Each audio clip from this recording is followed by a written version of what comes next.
Ambas cámaras.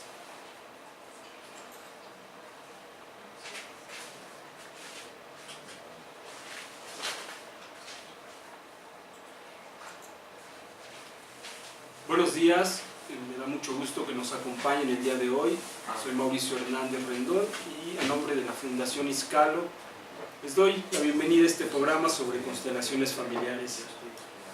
El día de hoy estamos programando un tema que empezamos a ver en el programa pasado sobre la culpa, sobre esta fuerza tan importante, sobre esta energía que nos puede permitir los actos creativos más importantes o dejarnos en una condición estática ante los eventos que van suscitándose en nuestra vida.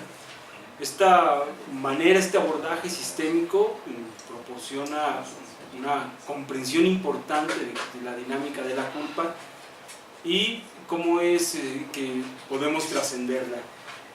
Me da mucho gusto anunciarles que ya pronto tendremos el taller sobre tomar a los padres, este tema tan trascendental y que nosotros siempre en constelaciones ya lo tomamos como uno de los ejes por los que hay que pasar, como una de esas tareas de vida que hay que tener siempre como disciplina y que tiene muchos beneficios. Sobre todo el asunto de tomar a los padres termina siendo un asunto de conveniencia, es decir, ya no tanto como una obligación, sino algo que me conviene. Vemos en el trabajo que hacemos que uno de los grandes obstáculos que la gente tiene para poder fluir en la vida tiene que ver con tomar a sus padres, y que a veces conservamos historias que en realidad ya ni siquiera son como fueron, es decir, son reinterpretaciones y reinterpretaciones, son juicios sobre algún evento que quizás apenas si recordamos, y que con eso, con ese fragmento de vida nos quedamos y decidimos separarnos de nuestros padres. El precio es muy alto, tan alto como nuestra propia vida. El doctor Hellinger es muy enfático cuando habla sobre tomar a los padres y es muy duro al decir: quien tiene a sus padres en el corazón lo tiene todo. Quien no tiene a sus padres en su corazón no tiene nada, y nada es nada. Es decir, no habrá éxito, no habrá prosperidad, no hay realización profesional, no hay salud mental, no hay presencia. Entonces el precio es bastante alto. Sin embargo, podemos ser muy disciplinados para conservar las historias. Y bueno, entonces en este taller lo que haremos es explicar la dinámica de esta relación, cómo se va construyendo, qué sentido tiene y qué significado tiene para cada uno de nosotros, y por qué se vuelve algo conveniente. ¿Por qué entre más rápido nos demos cuenta de esto y nos pongamos en acción, nuestra vida se verá beneficiada de una forma que puede ser a veces espectacular o a veces hasta milagrosa? Hemos observado casos, hemos escuchado gente que no se tiene como debería de tener. Cómo es que su vida se transforma de una manera radical cuando deciden tomar a sus padres, o cuando deciden tomar la ruta que los lleva a reconciliar con sus padres. Este camino, que no siempre es un camino muy suave, porque hay dolor o puede haber situaciones muy traumáticas. Sin embargo, hemos visto en nuestro trabajo que las personas que tienen las historias con más dolor o con más trauma con respecto a sus padres, cuando logran hacer esta conexión y cuando logran integrar desde una manera existencial lo que significan los padres, dan un salto cuántico en su vida espectacular. Y bueno, basta decir que los destinos más fuertes y más difíciles siempre preparan a alguien para hacer algo muy grande. Entonces, en este taller que tendremos el 8 de julio, domingo 8 de julio, es un taller largo donde explicamos estas dinámicas, hacemos ejercicios basados en las constelaciones familiares, donde cada uno de los asistentes se acerca a su condición actual con respecto a sus padres, porque es importante decir que no siempre nos encontramos a la misma distancia. Por eso es un acto de disciplina constante, es decir, de tomarlos día a día, de tener mucha presencia para saber de dónde venimos y estar abiertos a tomar lo que la vida nos trae a través de lo que recibimos de nuestros padres. Entonces cada uno podrá hacer un diagnóstico experimental sobre dónde está. Y bueno, siguiendo la lógica de las constelaciones familiares, que siempre es un movimiento de reconciliación, es decir, no hay trabajo en constelación familiar que sea para separar, dividir, alejar, romper. Nunca existe ese sentido, sino siempre tiende a la reconciliación, siempre va a la reconciliación. Entonces en este diagnóstico podrán observar en dónde se encuentran y en el mismo diagnóstico empieza el movimiento de regreso hacia los padres. Hay una perspectiva muy interesante cuando se trabaja en desarrollo humano, y es que hay que entender que cuando algo se crea a nivel emocional, no se va a resolver a nivel emocional. Necesitamos ir a un nivel más alto para poderlo resolver. Y en este caso es un nivel existencial. Si yo puedo acceder a este nivel existencial, lo emocional toma su lugar, y generalmente ante un evento que está cargado de emoción, difícilmente puedo recuperar la fuerza que me ha dejado. Pues, cuando subo a lo existencial, puedo recuperar la fuerza y entonces me integro y maduro y puedo crecer un poco más. Entonces se hará este trabajo y después un trabajo para tomar a los padres, ¿no? Este es un acto simbólico, profundo, de amplia repercusión en la vida de las personas cuando deciden tomar a sus padres, porque en el momento que uno se ha vuelto adulto ya es una decisión, ya no es uno un pequeño que no tiene decisión para hacerlo, entonces se vuelve un acto de decisión. Los esperamos el domingo 8 de julio a las 10 de la mañana, de 10 a 6:30. Pueden obtener más información a través de nuestra página en Facebook, nuestros teléfonos, y nos dará mucho gusto poderlos recibir. Les comento que el cupo es limitado debido a que por el tipo de ejercicios que realizamos, pues estamos monitoreando muy de cerca, y entonces no hacemos un taller muy grande por esa razón. Y bueno, dicho esto, quiero continuar con el tema que vimos el programa pasado sobre la culpa. La culpa, que es esta sensación desagradable que todos hemos tenido en algún momento, esta sensación incómoda, ¿no? Esta sensación que uno quisiera quitarse de encima, y que generalmente aparece cuando he hecho daño a alguien o creo que le he hecho daño a alguien, y entonces tengo la sensación de querérmelo quitar de encima. ¿De dónde viene? ¿De dónde viene la culpa? ¿De dónde viene esta sensación? Bueno, esta sensación se origina en la condición que todos tenemos de querer pertenecer, de nuestra necesidad de pertenecer. Su memoria se aloja en la parte más antigua del cerebro, en la parte reptiliana, y donde se guarda esta memoria que aquellos que perdían la pertenencia podían morir. Es decir, en un clan donde están los cazadores, si alguien se quedaba porque estuviera enfermo o porque no pudiera continuar o por edad, sabía que invariablemente perdería la vida con un león o por inanición, etc. Entonces era muy fácil identificar que al perder la pertenencia se perdería la vida. Bueno, esta memoria queda alojada en esta parte del cerebro, y entonces cada vez que sentimos esta sensación de que dejaremos de pertenecer, se activa esta sensación tan desagradable que en lo profundo se conecta con la posibilidad de perder la vida. Entonces también pueden tratar de recuperar la última vez que sintieron culpa, cómo la sintieron, dónde sienten la culpa, ¿no? ¿Cómo es esta sensación desagradable?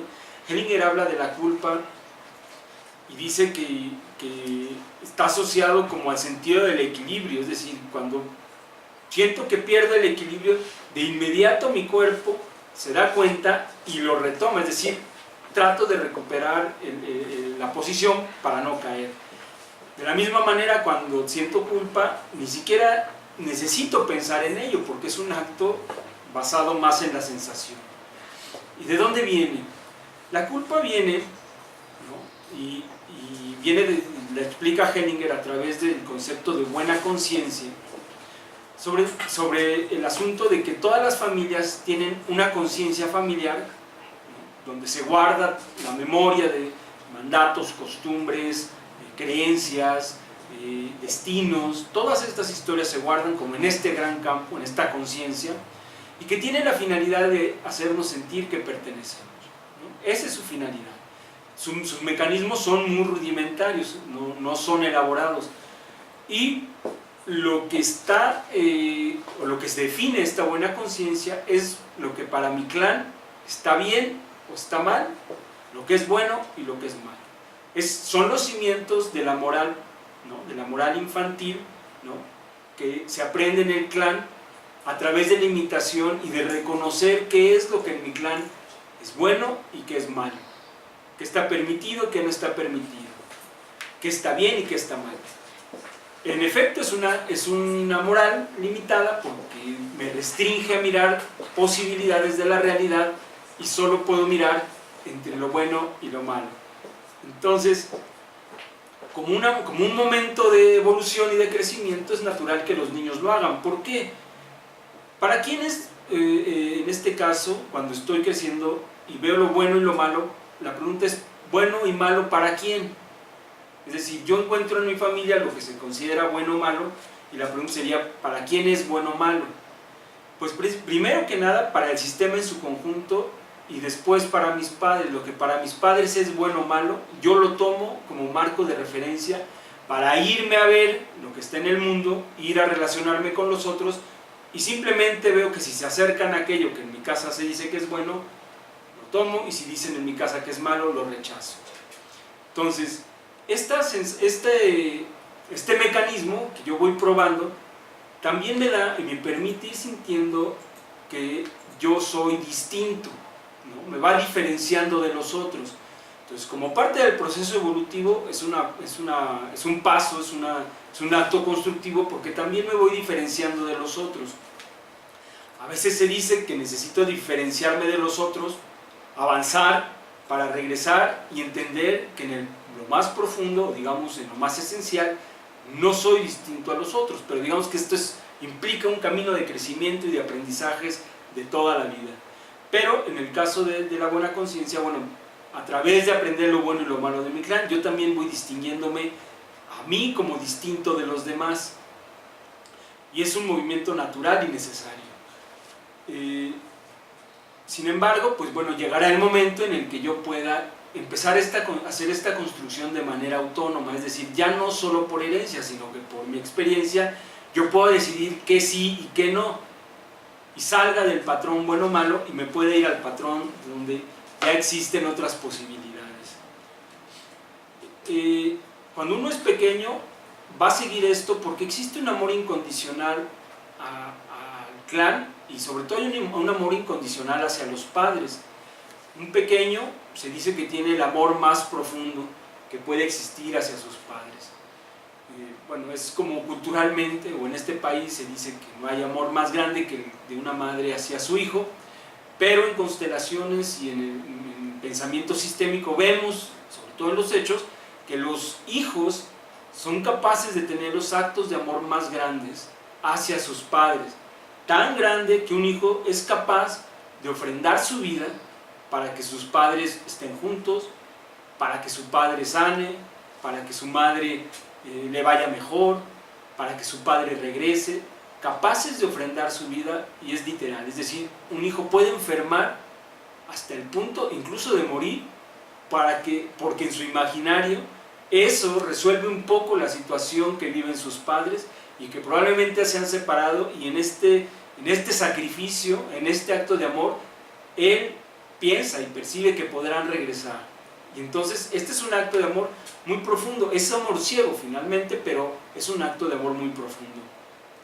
Entonces los niños siempre, desde su parte más vulnerable, están dispuestos a entregarse, y están dispuestos, en el caso de la buena conciencia, a seguir lo que en su clan se dice. Y bueno, este amor inmenso los llevará a asumir todo lo que se dice como bueno y malo en su clan a pie puntillas, es decir, no hay ningún cuestionamiento. Una vez que se va creciendo, uno puede ya distinguir lo que le conviene y tomar ciertas decisiones. Ahora, esta es la primera frontera. La primera frontera porque al tomar mis decisiones, lo que estoy poniendo en juego es esta fuerza de cohesión de la conciencia, de mi conciencia familiar, que me da un límite porque me dice esto es lo permitido aquí. Y entonces, cuando yo trato de ir un poco más allá, hay una reacción de la conciencia que se deja ver muchas veces a través de sus integrantes, como puede ser el rechazo de mis hermanos, o el rechazo de mis padres, o de la gente cercana, cuando yo intento algo que es amenazante, porque puede ser que estoy yendo a un lugar donde nadie en mi clan antes ha ido, ¿no? Seguir mis estudios, emprender un negocio, casarme con una persona de otra religión, no sé, una profesión. Entonces, esto que se percibe como una amenaza se caracteriza a través de los integrantes del clan. Y bueno, a veces en los talleres comentamos que, bueno, que cada clan tiene su estilo y que a veces puede ser muy sutil, puede ser muy abierto el rechazo, ¿no? Puede ser que haya clanes donde el rechazo se presenta, por ejemplo, como bromas, ¿no? Y entonces, a través del humor le hacen saber a la otra persona que están en desacuerdo con aquello que está haciendo o aquella decisión que ha tomado. Entonces, la conciencia, Hellinger habla de eso como buena conciencia. Y digamos que mientras es niño, puedo tener buena conciencia. Si soy adulto y quiero tener buena conciencia, lo único que necesito es seguir lo que en mi clan se dice. Si no lo sigo, entonces Hellinger habla de la mala conciencia. Y dice, para crecer, para ganar autonomía, se necesita tener mala conciencia, ¿no? Y poder soportar la sensación desagradable de la culpa, porque cada vez que tengo mala conciencia, es decir, cada vez que desafío, que siento que le he hecho daño a mi clan, tengo culpa. La culpa, una sensación muy desagradable que en un mecanismo que no me permite crecer, tiene un ciclo de siento lo desagradable por haber hecho daño a algo o a alguien y buscaré la forma de expiarlo, de pagar por ello. Y siempre trato de pagar en la medida de lo que siento que he hecho daño. Si siento que hice un daño muy grande, entonces voy a expiar con algo que me duela mucho, es decir, con algo verdaderamente doloroso, para que así en mi imaginario preserve la idea de haber expiado la culpa y sobre todo de creer que me quito la culpa de encima, es decir, como si con eso me quitara la decisión de haber hecho lo que hice. Y esto, como solo está en el imaginario y no resuelve nada, entonces la situación puede continuar. Por eso es que vemos que cuando hay padres que educan a sus hijos con base en la culpa, esa dinámica se vuelve una forma de interactuar entre padres e hijos.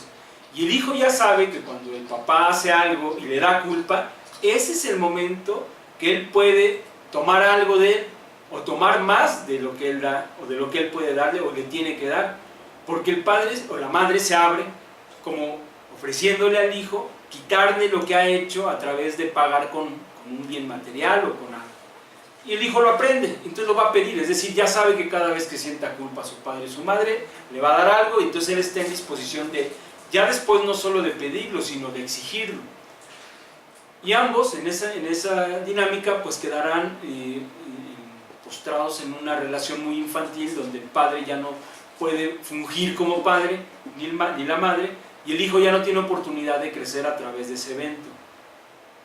Ahora, en el segundo, digamos que la culpa, cuando siento que hago daño a mi clan, es un tipo de culpa, ¿no? Que es cuando a veces yo estoy franqueando algo sobre mi propia vida y entonces el clan reacciona, ¿no? La conciencia de mi clan.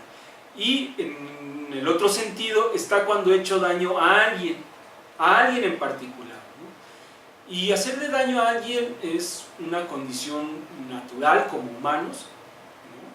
Pero está mal visto, es una condición que no se aprueba socialmente y que incluso cuando nos damos cuenta, y sobre todo cuando hacemos daño y se nos pasa la mano o pensamos que fue un exceso, pues nos sentimos más culpa sobre el daño que hemos hecho. Y en el fondo tiene la misma dinámica, trataré de pagar el daño que he hecho. pero no puede restablecerse las relaciones en una dinámica basada en la culpa. En el análisis transaccional se habla de que estamos conformados por tres yos, o tres aspectos de nuestra psique que nos van dando nuestra personalidad y que nos van también dando la forma en cómo nos comunicamos.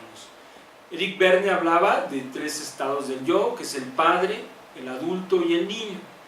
Entonces, estas dimensiones se van formando durante nuestro crecimiento, ¿no? Hay un momento donde el niño atiende a todas los deber ser, todos los mandatos, todo lo que es correcto, todo lo que son las reglas, y va conformando su yo padre, ¿no?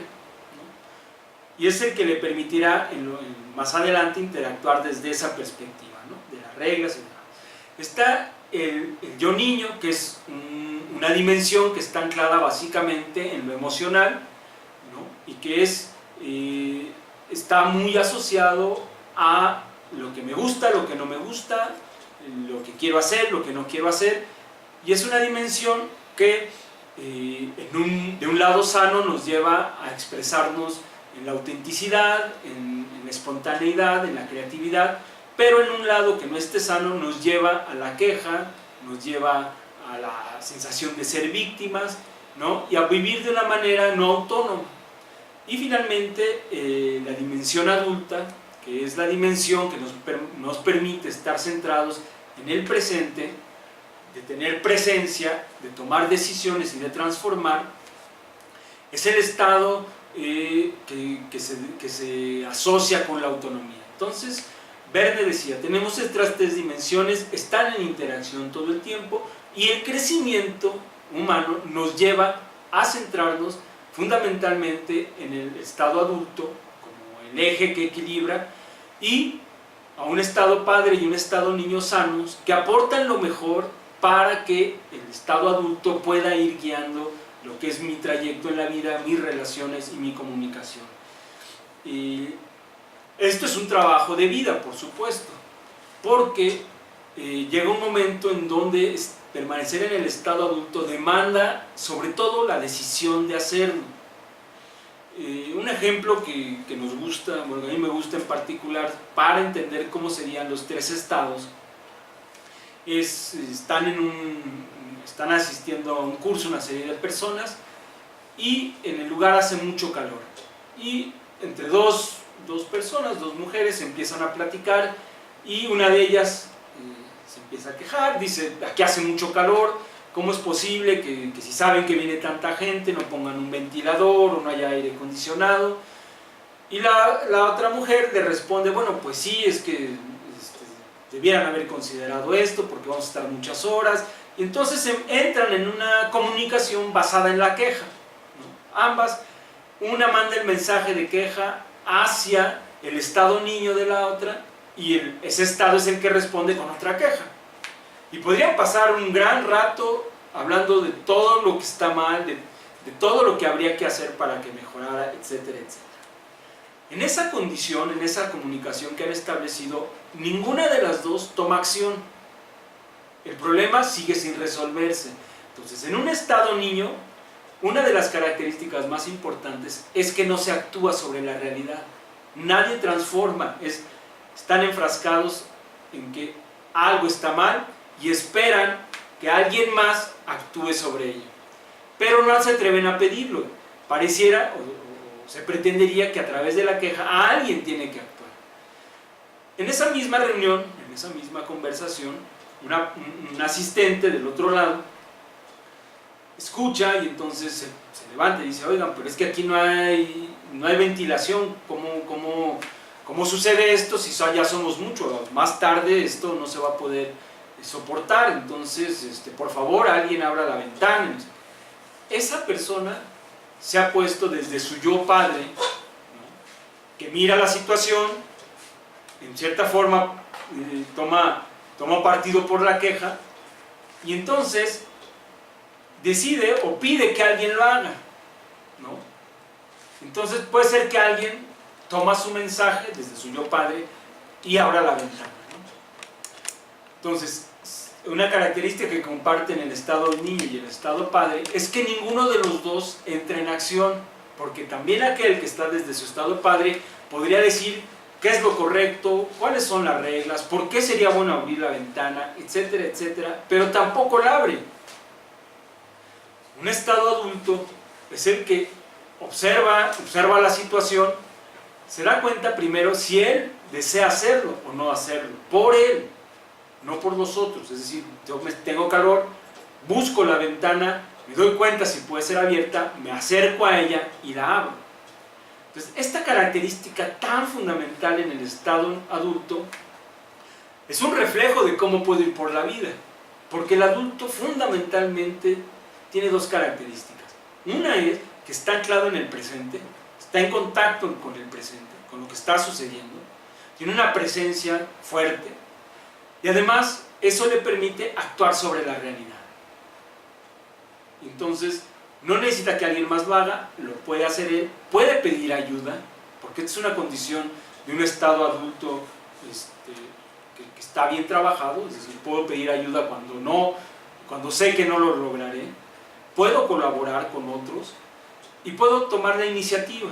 Entonces, estos tres estados que viven en nosotros siempre están en constante movimiento, ¿no? Y vamos a poderlos identificar con las formas en las que nos comunicamos, ¿no? Piensen ustedes, bueno, lo más evidente es cuándo fue la última vez que se quejaron, de qué se quejaron y con quién se quejaron.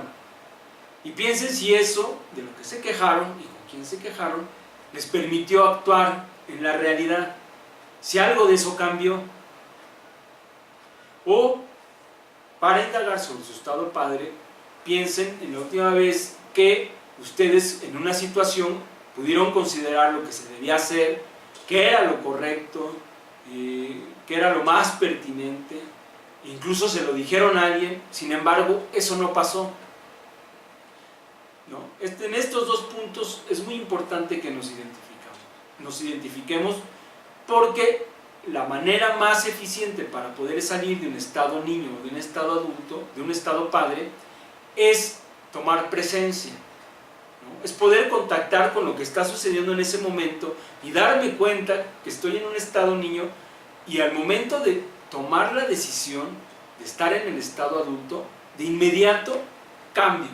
Es como si moviera un switch, ¿no? Y de inmediato tengo la posibilidad de estar en el estado adulto. Entonces, esta forma en que estamos constituidos nos va a permitir ir avanzando. Ahora, cuando hablamos de buena y de mala conciencia, si yo estoy anclado en el estado niño o en el estado padre, es muy difícil que yo pueda desafiar a la conciencia de mi clan, y trataré sobre todas las cosas de tener buena conciencia, es decir, seguir y seguir y seguir a mi clan. Esta conciencia de clan no es buena ni es mala, simplemente es lo que nos permite sentir que pertenecemos. Es como un cemento, ¿no?, que no vemos, pero todos percibimos. Entonces, desde ese estado jamás podré tener mala conciencia, porque entonces tendría que estar en el estado adulto. Una de las cosas más importantes para poder ir a la mala conciencia es precisamente renunciar a la buena conciencia. ¿Y cómo renuncio a la buena conciencia? Es decir, ¿cómo renuncio a esta fuerza de mi clan que me pide que sea de una manera, que me pide que mire la vida de una manera, que me comporte de cierta forma? ¿Cómo renuncio a ello? ¿Cómo renuncio a esta buena conciencia sintiendo esta sensación desagradable de la culpa? ¿Cómo voy un poco más? ¿Cómo doy un paso para mi clan y para mi vida? Y Hellinger dice, ¿cómo renuncio a la buena conciencia?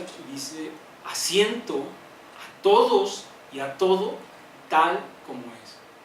Este es el camino para poder renunciar a esta buena conciencia, estar en mi mala conciencia y eventualmente empezar a crecer.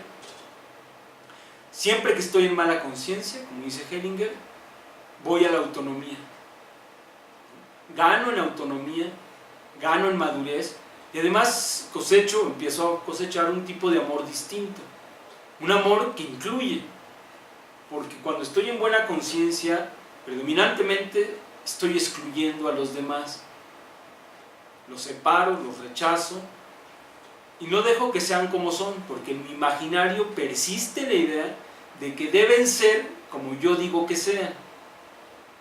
Y esto para un niño de 4 años es lo natural, pero para alguien que tiene mayoría de edad ya no se vuelve tan natural y ya no es constructivo.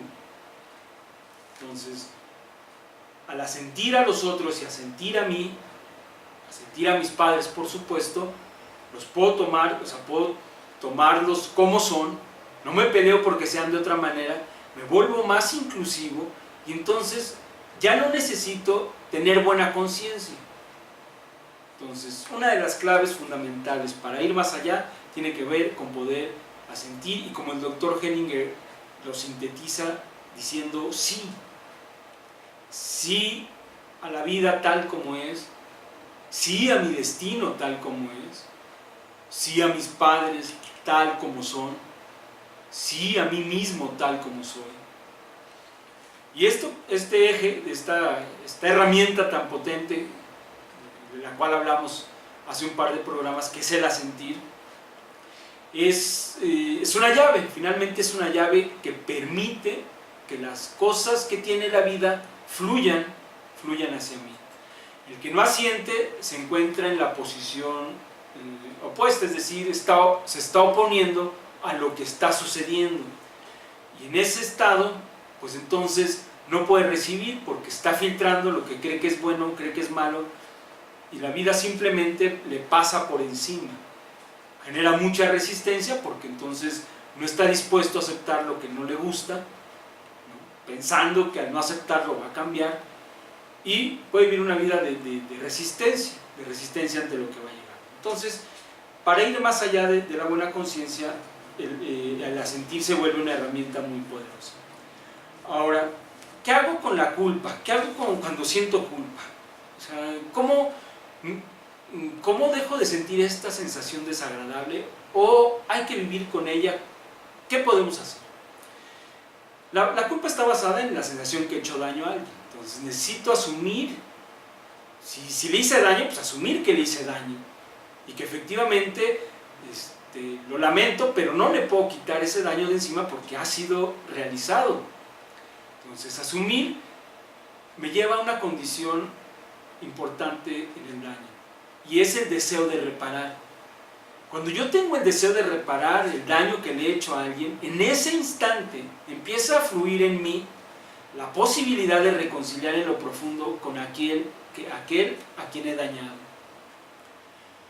Y a nivel energético y por resonancia, con esto podría bastar para restablecer una relación, o para encontrar la paz en una situación que me lleva mucho tiempo ahí con tensión.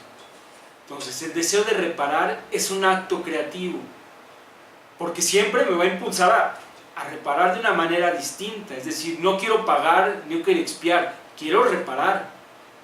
Entonces, yo les invito a que hagamos un ejercicio acerca del daño que le hayamos hecho a una persona, ¿no? Puede ser de hace algún tiempo, pero que para mí persista como una condición que no logro superar, es decir, sigo sintiendo todavía muy presente en mi cuerpo esta sensación.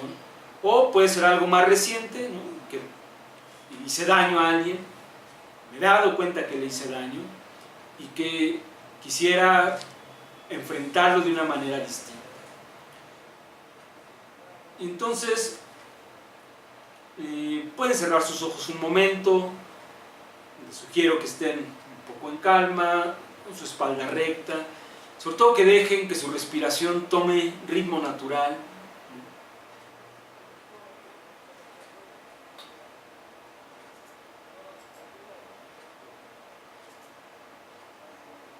Y primero, frente a ustedes, miren la culpa.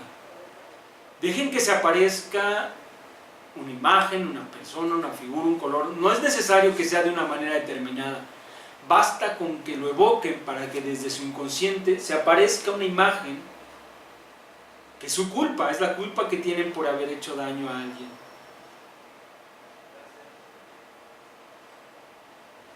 Y mirándole en mentalmente le pueden decir: asiento a las consecuencias, pero sin expiación.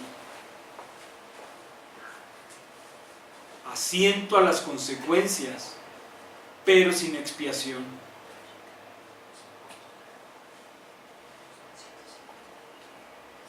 Y perciban cómo se siente su cuerpo.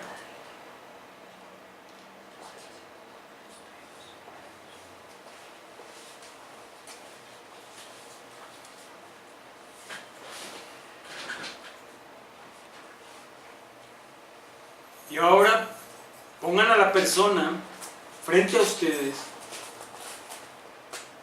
y mírenle a los ojos un momento.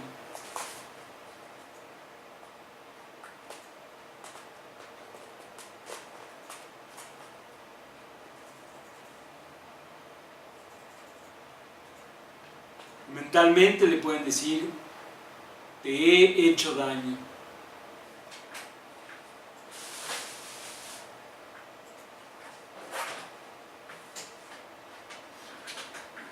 Y ahora decido repararlo. Desde el adulto, decido reparar el daño que te hice.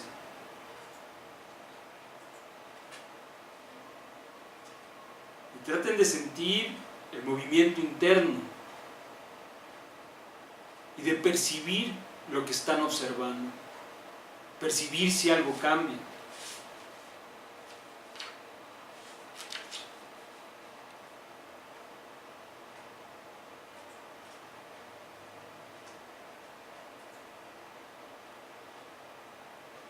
Hagan una respiración profunda y suavemente regresen a este momento. Este viaje que les he propuesto es un viaje de gran alcance. Es un viaje simple pero muy profundo.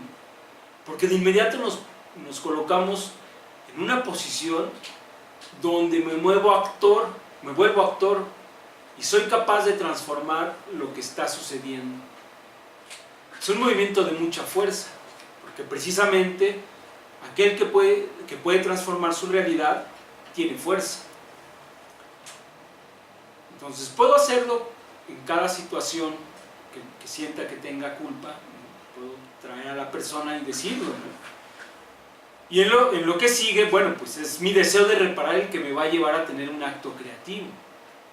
Un acto creativo para con esta persona, o el simple hecho porque a veces este daño ocurrió tiempo atrás y ya no hay manera que directamente yo lo repare.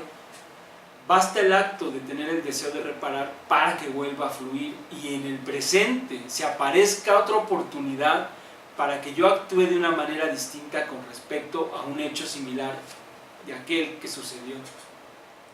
Ahora es muy importante entender que el daño es parte de la vida.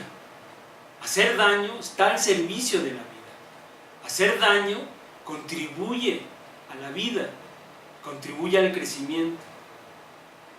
¿Por qué?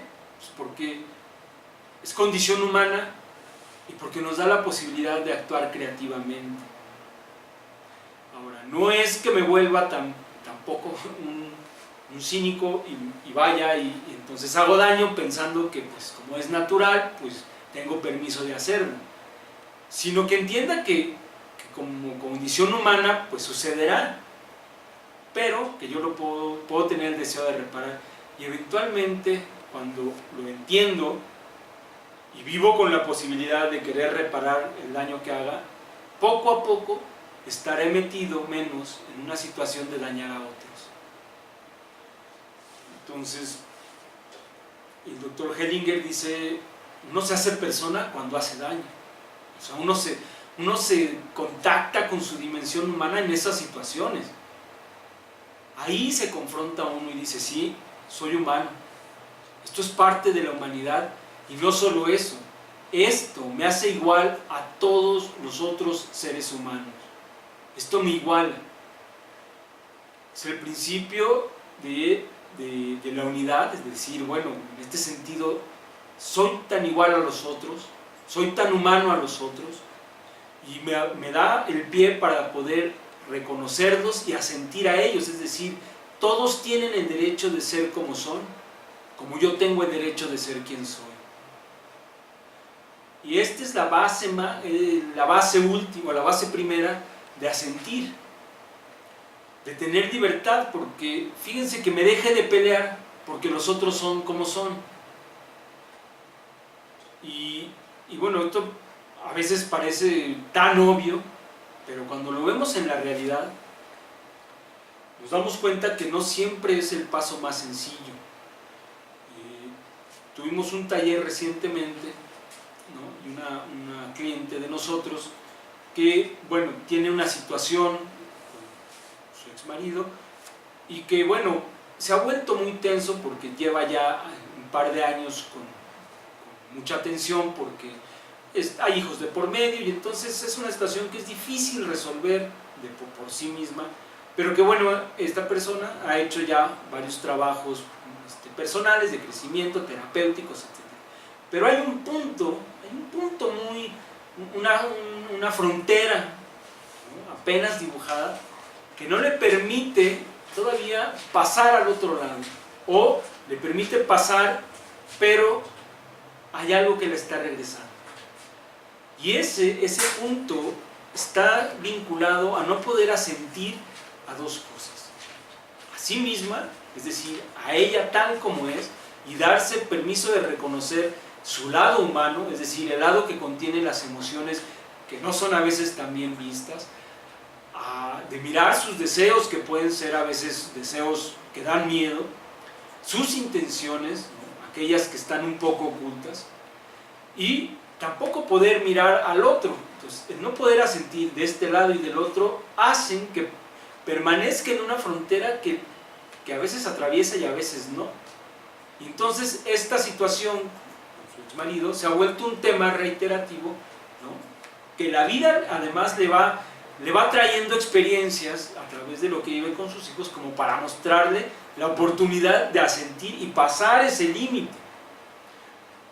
Entonces, esto no es bueno, esto no es malo, simplemente es una condición que la vida le está presentando en particular a ella, porque hay algo que tiene que resolver, y que, como hemos dicho desde un principio, todo es sistémico, es decir, todo está vinculado al clan, todo está vinculado a los ancestros, y en el reconocimiento yo voy ganando conciencia para que, con lo que se me presente en la vida, porque ese es el momento donde resuelvo, no lo resuelvo haciendo un ritual para mis ancestros, que está bien, que ayuda, que es un momento de reconciliación.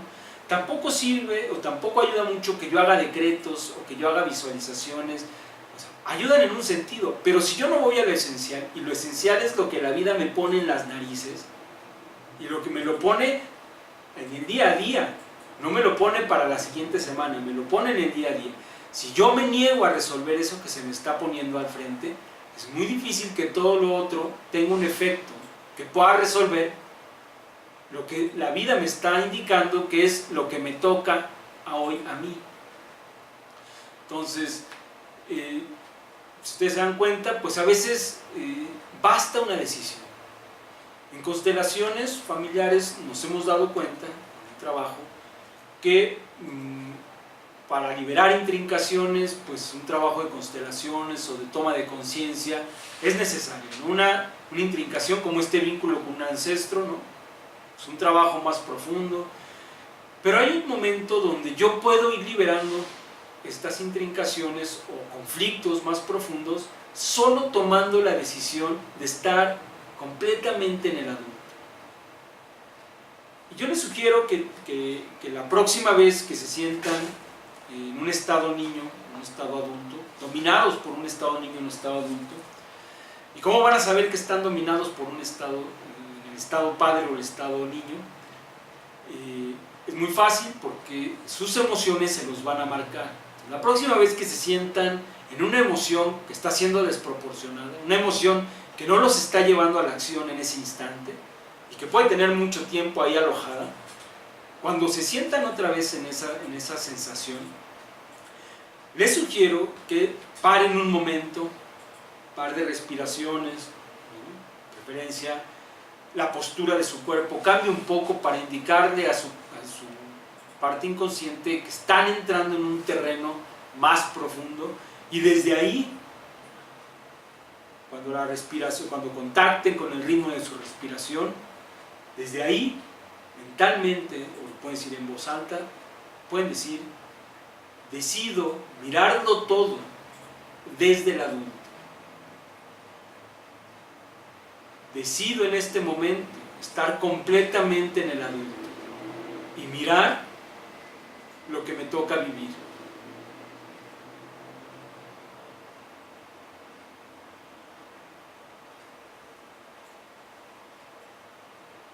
Y una vez que lo hayan hecho, regresen suavemente a lo que estaban haciendo, con más conciencia de lo que han dicho, con más conciencia de la decisión que han tomado.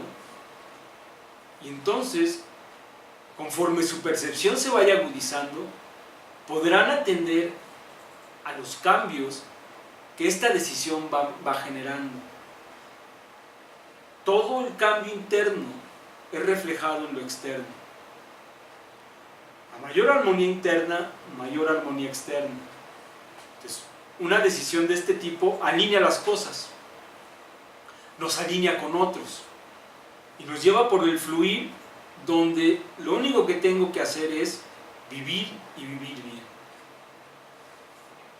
Pues con esto yo creo que vamos concluyendo al tema de la culpa. En realidad he sintetizado muchas cosas, es un tema muy amplio, el asunto de la buena, mala conciencia y culpa, que son pilares en el pensamiento sistémico de las constelaciones familiares, son y deben ser sobre todo un asunto experiencial. Es decir, ustedes pueden encontrar información, es bueno entenderlo desde una manera racional, pero sobre todo es necesario experimentarlo.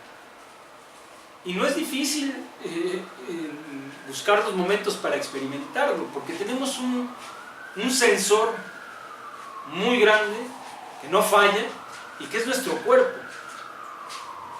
Entonces, en la medida en que atiendo a lo que mi cuerpo me dice, a las sensaciones que tiene, puedo actuar, y puedo actuar de inmediato. Entonces, yo les sugiero que se miren los siguientes días, ¿no?, para identificar las situaciones donde sienten culpa, ¿no?, y que puedan observar un poco su primera reacción, y eventualmente empezar a parar para decidir reparar, para decidir querer reparar el daño que se haya hecho.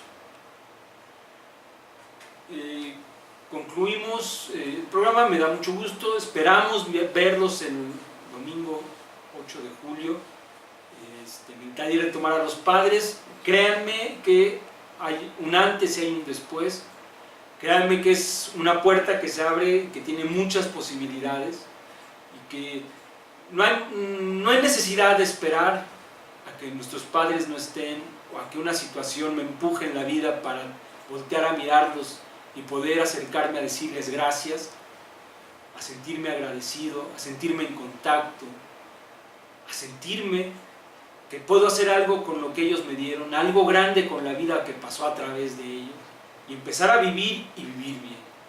Porque después de que puedo vivir bien, puedo ayudar a vivir. Les doy las gracias y nos vemos en el siguiente programa.